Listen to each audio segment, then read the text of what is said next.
കേരളത്തിലെ SIR സമയപരിധി 2 ദിവസത്തേക്ക് കൂടി നീട്ടി നൽകി സുപ്രീം കോടതി. ഇതോടെ എന്യൂമറേഷൻ ഫോം സമർപ്പിക്കാനുള്ള അവസാന തീയതി ഈ മാസം 20 ആകും. SIR നടപടികളുടെ സമയം കൂടുതൽ നീട്ടി നൽകണമെന്ന സംസ്ഥാന സർക്കാർ ആവശ്യം ഈ മാസം 18-ന് പരിഗണിക്കാമെന്ന് സുപ്രീം കോടതി വ്യക്തമാക്കി. കേരളത്തിലെ SIR-നെതിരായ ഹർജികൾ പരിഗണിച്ചപ്പോൾ 20 ലക്ഷം ഫോമുകൾ ഇനിയും തിരിച്ചു കൊടുക്കാനുണ്ടെന്ന് സംസ്ഥാന സർക്കാർ കോടതിയെ അറിയിച്ചു. ഇതിനായി 2 ആഴ്ച കൂടി സമയം നീട്ടി നൽകണമെന്ന് സംസ്ഥാന സർക്കാർ ആവശ്യപ്പെട്ടു.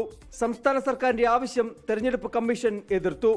ഈ സാഹചര്യത്തിലാണ് സുപ്രീം കോടതി എന്യൂമറേഷൻ ഫോം സമർപ്പിക്കാനുള്ള അവസാന ദിവസം 2 ദിവസം കൂടി നീട്ടി നൽകിയത്. ഈ മാസം 18-ന് കേസ് വീണ്ടും പരിഗണിക്കാമെന്നും അന്ന് സമയം നീട്ടി നൽകണോ എന്ന ആവശ്യത്തിൽ തീരുമാനമെടുക്കാമെന്നും ചീഫ് ജസ്റ്റിസ് സൂര്യകാന്ത് അറിയിച്ചു. അതെ കമ്മീഷൻ പറഞ്ഞതെന്ന് പറഞ്ഞാൽ കംപ്ലീറ്റ് ആയി, ഒരുവിധം എല്ലാം കംപ്ലീറ്റ് ആയി. 97% കംപ്ലീറ്റ് ആയി. ബാക്കി ഒരു 3% മാത്രമാണ് ഇനിയുള്ളത്. അതിനുവേണ്ടി എക്സ്റ്റെൻഡ് ചെയ്യേണ്ട കാര്യമില്ലെന്നാണ് പറഞ്ഞത്. നമ്മളങ്ങനെയല്ല പറഞ്ഞത്. അത് എക്സ്റ്റെൻഡ് ചെയ്യേണ്ട കാര്യമുണ്ട്. കൂടുതൽ ആൾക്കാർ ഇനിയും എന്യൂമറേഷന് വേണ്ടി വെയിറ്റ് ചെയ്യുന്നുണ്ട്. അതിൽ ആ കാര്യങ്ങൾ 18-ാം തീയതി കൺസിഡർ ചെയ്തിട്ട് വേണമെന്നുണ്ടെങ്കിൽ ഇനിയും നീട്ടും.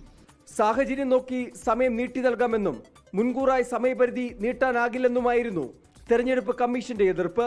അതിനിടെ കേരളത്തിലെ തീവ്ര വോട്ടർ പട്ടിക പരിഷ്കരണ പ്രക്രിയയിൽ കണ്ടെത്താൻ കഴിയാത്ത വോട്ടർമാർ 22 ലക്ഷത്തിലേറെയെന്നും ഈ പട്ടിക സംബന്ധിച്ച് കൂടുതൽ പരിശോധന നടത്തുമെന്നും സംസ്ഥാന തെരഞ്ഞെടുപ്പ് കമ്മീഷൻ രത്തൻ ഖേൽക്കർ അറിയിച്ചു. ഇപ്പോൾ എസ്പെഷ്യലി നമുക്ക് 2% ഫോം തിരികെ ലഭിക്കാത്തതാണ് നമുക്ക് ബാക്കിയുള്ളത്. അത് നമുക്ക് മനസ്സിലായിട്ടുള്ളത് അർബൻ ഏരിയാസിലുള്ള ഒരു പ്രോബ്ലമാണ്. അത് പറയുന്ന മുറയ്ക്ക് നമ്മൾ അത് ഡിജിറ്റൈസ് ചെയ്തിട്ട് നമ്മൾ മുമ്പോട്ട് പോകാം. കൃത്യമായിട്ട് എല്ലാ എലിജിബിൾ ആയിട്ടുള്ള വോട്ടേഴ്സ് നമ്മുടെ ലിസ്റ്റിലുണ്ടാവും.